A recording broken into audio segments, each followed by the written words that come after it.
polisi atas kemauanku sendiri. Melaporkan putraku Ujang yang telah hilaf, sesat, bejat, dan juga buas. Dia mabuk, lalu membantai satu keluarga ludas. Dia mengunci mereka di dalam kamar, lalu membakar mereka.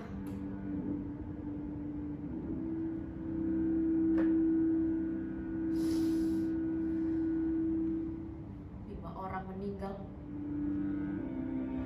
termasuk pacar Ujang sendiri.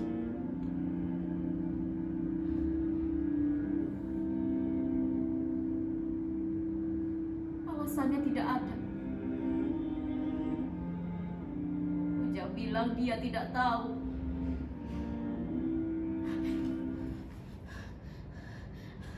Ibu, Ujang tidak sadar, Bu.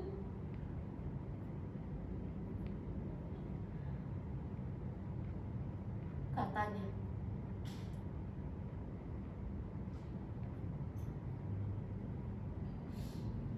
aku berharap pihak yang berwajib akan bijaksana oleh laporanku yang terus terang mengakui kesalahan Ujang, dengan harapan supaya itu bisa meringankan hukumannya. Banyak yang bilang kalau berterus terang mengakui dosa, hukumannya akan ringan.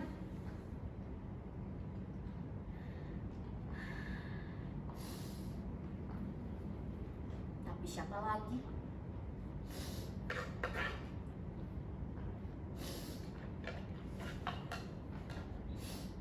yang pantas melaporkan seorang anak haus darah kalau bukan ibu kandungnya sendiri?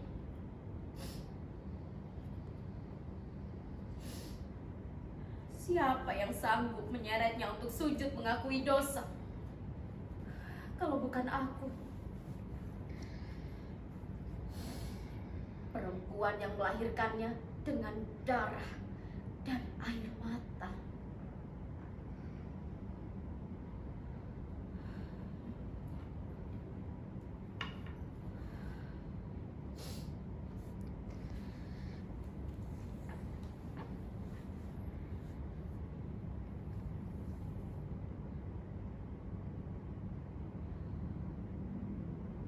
Aku yang telah melahirkan Ujang,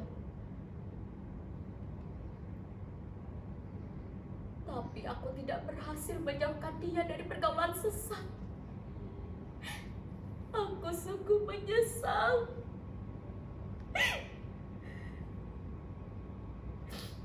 Tapi siapa lagi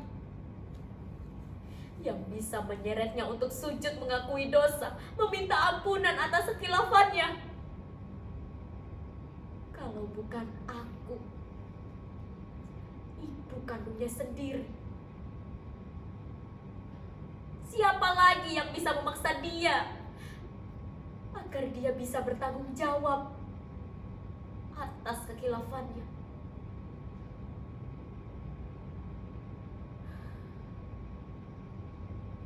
Aku rela dia dihukum asal sepantasnya, agar dia kapok, lantas banting setir dari narkoba ke jalan yang benar.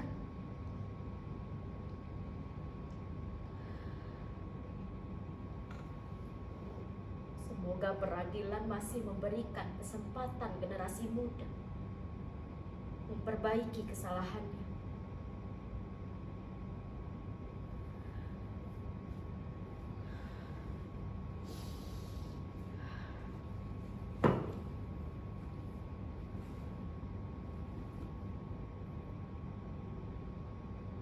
Penjara akan mengajarinya bagaimana hidup berkeadaban. Dengan dijatuhi hukuman nanti, semoga iblis yang merasuki pikiran Ujang akan terkalahkan oleh cahaya pertobatan.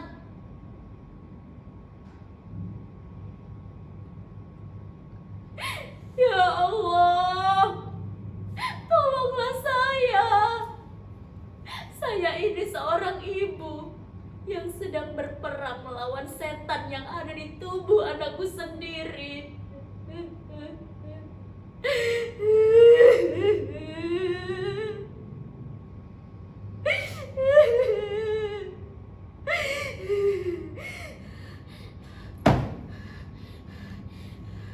Namun nasib berkata lain. Hakim memutuskan Ujang bersalah. Ujang dianggap kejam, pembunuh berdarah dingin, membakar satu keluarga tanpa alasan yang jelas. Lebih kejam dari binatang buas. Suara hakim tegas dan lantang. Terdakwa harus dihukum mati.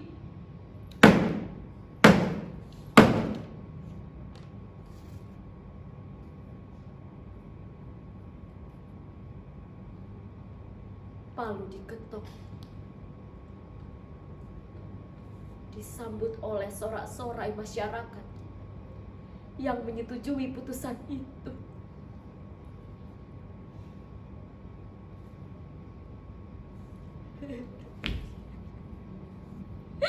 Aku jatuh, dunia seakan runtuh. Aku menyesal dihantui dosa. Aku mengutuk diriku sendiri. Coba, di mana? Di mana ada ibu yang tega membunuh anak sendiri?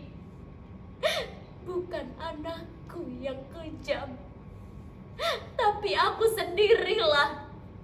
Iblis yang tega membunuh anakku sendiri. Aku menjadi bahan hinaan tetangga. Dengan rasa sesal berkepanjangan, aku mendatangi penjara dengan dada hancur. Aku merasa akulah yang pantas dihukum atas kebodohanku sendiri.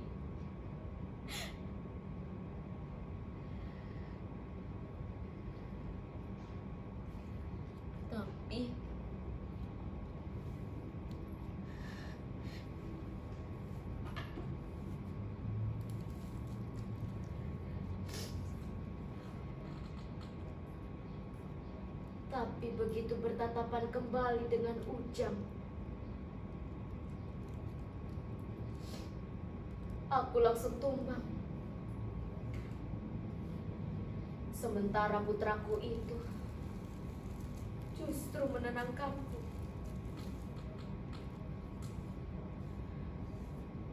Dia memijat kakiku dengan halus, membalurkannya dengan minyak kayu putih.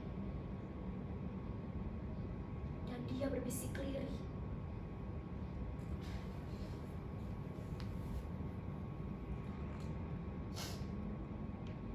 "Ibu, maafkan aku ya, Bu. Aku mungkin akan pergi jauh dan tidak akan kembali.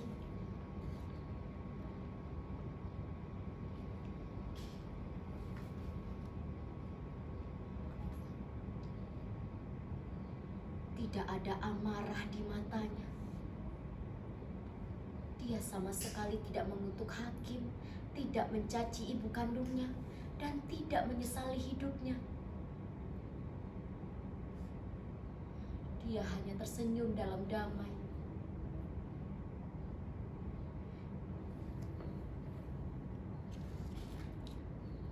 Ibu, tidak usah menyesal, Bu. Jangan merasa berdosa. Perbuatan ibu adalah suri tauladan yang Ujang akan selalu kenang dan banggakan, Bu.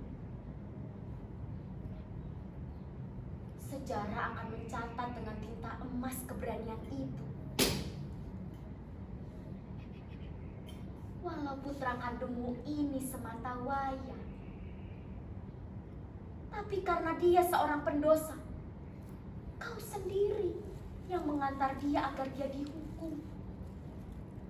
Itu sungguh mulia, Ibu. Semoga semua ibu mengikuti jejakmu, agar tidak ada lagi anak yang tersesat sepertiku.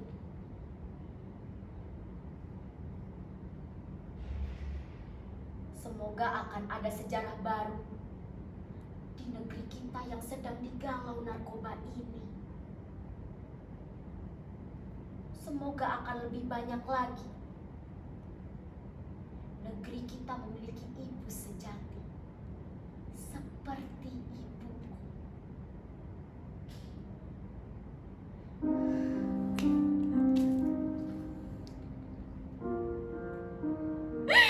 Ujang, putraku semata wayang. Aku ini ibu yang sangat kejam.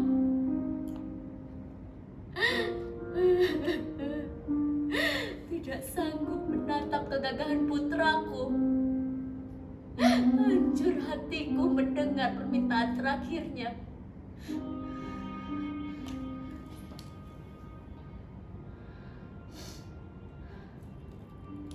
Ibu, aku tidak ingin apa-apa. Aku hanya ingin makan siang bersama ibuku sebelum nantinya aku dieksekusi.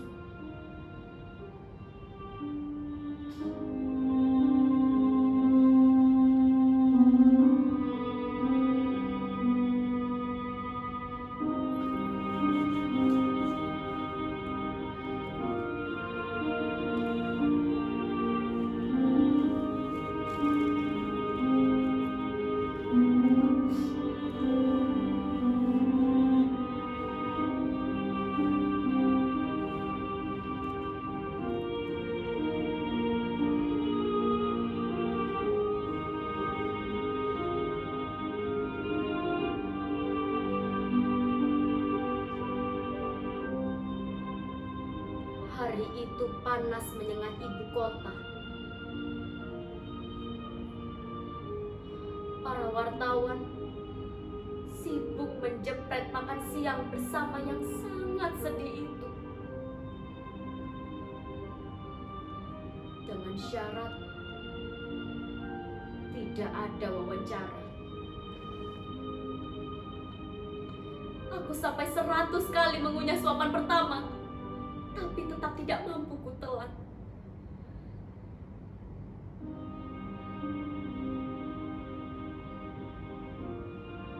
Sementara putraku itu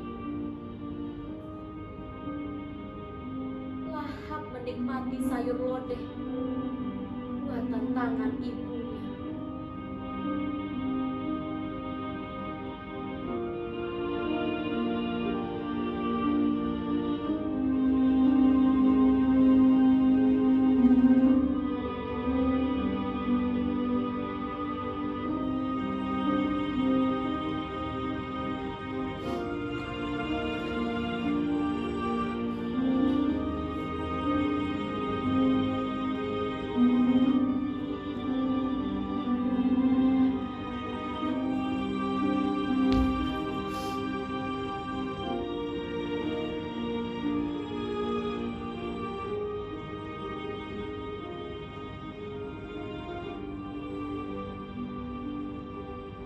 Ketika aku pulang ke rumah,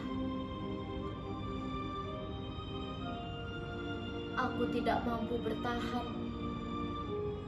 Aku langsung tumbang di depan pintu rumah.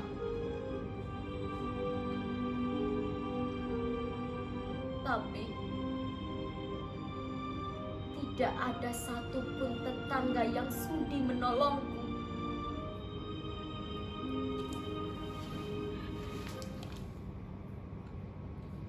Hei, biar saja perempuan gila itu mati. Binatang pun tidak tega membunuh anaknya sendiri. Iblis ini layaknya dikirim ke neraka. Dia sudah menebarkan virus biadab yang bertentangan dengan kemanusiaan loh.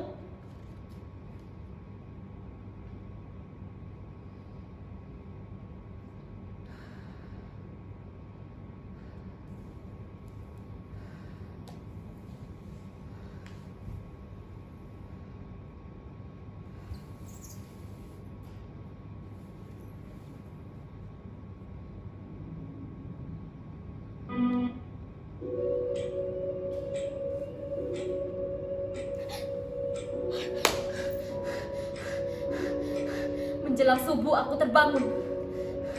Ronda kampung mengetuk tiang listrik 4 kali.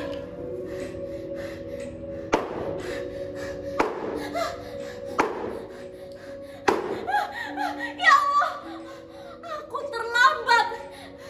Itulah saat putraku dipersilakan sholat terakhir untuk kemudian digiring ke lapangan eksekusi. Ya Allah, ampun. Aku panik melihat jarum jam begitu cepat. Tidak ada waktu lagi untuk menyeberang ibu kota ke tempat penembakan. Ujang!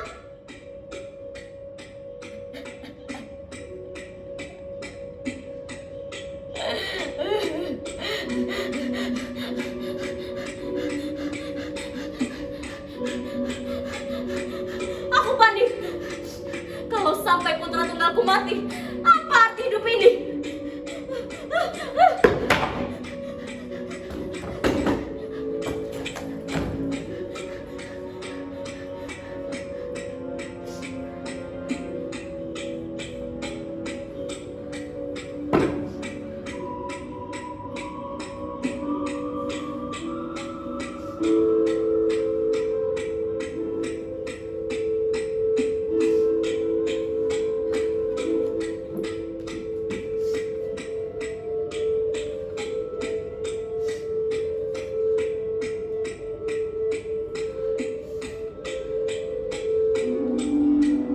Lalu kurais kaget.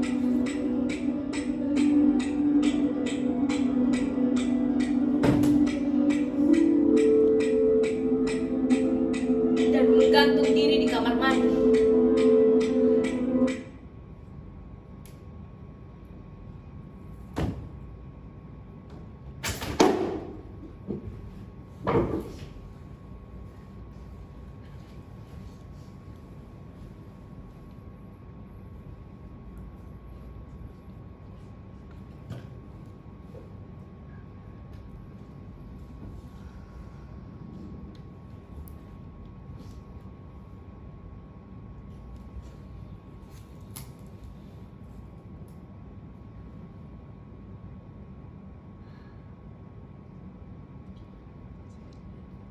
Tidak perlu taksi. Tidak perlu takut terlambat macet. Aku dengan mudah melayang ringan ke angkasa. Jakarta ku seberangi sekejap mata. Di lapangan tembak, ku saksikan senjata yang terhunus menunggu aba-aba.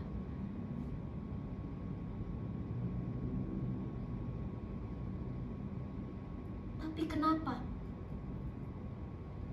yang ditunggu tak kunjung terdengar? Tiba-tiba keluar perintah. Turun senjata! Gerak!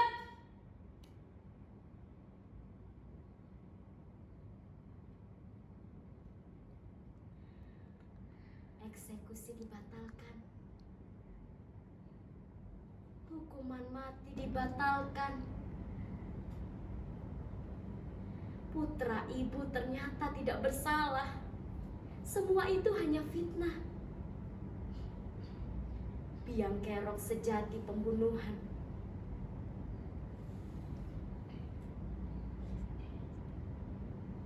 Sudah menyerah.